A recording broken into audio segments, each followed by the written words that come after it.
In this webcast, we're going to look at stereoselective issues in elimination reactions. We'll start with the E2 pathway, and then we'll look at the E1 pathway. Now, the E2 pathway is always going to have to go by the stereospecific antiperiplanar requirement that we learned about in the previous webcast. However, acyclic compounds can undergo bond rotation, and it's possible to find more than one stereospecific antiperiplanar elimination pathway. So, for example, in the molecule shown here, under strongly basic conditions which favor E2 elimination, it's possible that either this hydrogen or this hydrogen could be aligned with this carbon-bromine bond in an antiperiplanar fashion.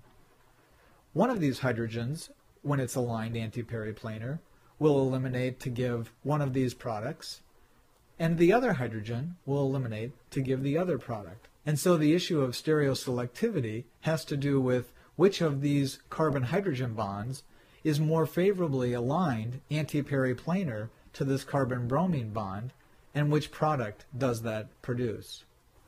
At this point, let me encourage you to stop the video and construct either a physical or a computer model of this molecule, because the easiest way to analyze the stereoselectivity is to construct Newman projections, and sometimes those Newman projections can be a little bit difficult to construct unless you have a model in your hand or on the computer screen. We want to construct two Newman projections, one in which this carbon-hydrogen bond is antiperiplanar to the carbon-bromine, and then, by rotation about the bond that undergoes the elimination, we want to set up a Newman projection in which this carbon-hydrogen is antiperiplanar to that carbon-bromine bond. One of those Newman projections will produce the trans, and the second Newman projection will produce the cis. And the reason that you can see that is because as we rotate about this carbon-carbon bond, the position of the methyl group and the ethyl group will change. Notice that in the trans product, the ethyl group is on the opposite side of the double bond as the methyl group, whereas in the cis product, the ethyl group is on the same side of the double bond as the methyl group, and the same side, opposite side relationship that we see in the products will be evident in the Newman projections. With your line of sight positioned along the direction of the carbon-carbon bond that undergoes elimination, construct these two Newman projections and answer the question, which hydrogen does this correspond to? It's one of these two that are seen here. In this first Newman projection, you can see that the methyl group is on the opposite side of the ethyl group. And so you should be able to determine that the hydrogen that's circled corresponds to the hydrogen that's in the back. So which product is produced from this conformation? Well, imagine that as this hydrogen and bromine are jettisoned by the E2 elimination, there's going to be rehybridization of this sp3 center and the one in the back to make an sp2 planar carbon-carbon double bond, and the plane of that carbon-carbon double bond will be just as I've drawn it there. And so the methyl group, being on the opposite side of the ethyl group, will end up leading to the trans product. In this second Newman projection, we've positioned the other CH group to be antiperiplanar to the carbon-bromine bond.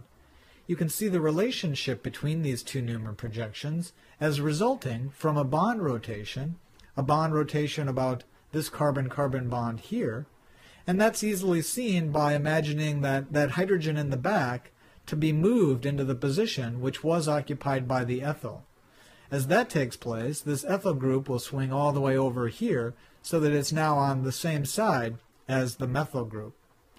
When the carbon-hydrogen and the carbon-bromine bond are eliminated by the E2 elimination process, this sp3 center will rehybridize and the one in back will rehybridize to sp2, so that there'll be a new plane of the carbon-carbon bond as I've highlighted here.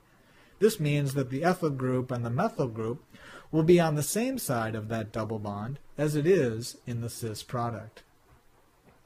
And now the question is, what's the issue of stereoselectivity? Which of these two antiperiplanar pathways is more favored? Well, it turns out that the more favored pathway, the major product, is the one that eliminates with the bulky groups, the methyl and ethyl, on opposite side. That is the reason why the trans product is the major product. Now let's examine stereoselectivity in the E1 pathway. In the E1 pathway, there is no antiperiplanar stereospecific requirement. Instead, the stereochemistry is determined by the carbocation intermediate, which results from the nucleophile dissociation step. Again, I encourage you to build a model of this and construct the two Newman projections from which this final dissociation of the electrophile can take place. You'll see with a line of sight along this carbon-carbon bond that we can construct one Newman projection in which the ethyl group and the methyl group are on the same side, and that will produce the product that's shown here, where the ethyl group and the methyl group are on the same side. The second Newman projection, which comes about by bond rotation along this bond, puts the methyl groups on the same side and the ethyl groups on the same side, and that produces the double bond geometry that's shown here following electrophile dissociation. And so from the examples that you can see in this webcast, there are issues of stereoselectivity that come about for both the E2 as well as the E1 elimination pathways.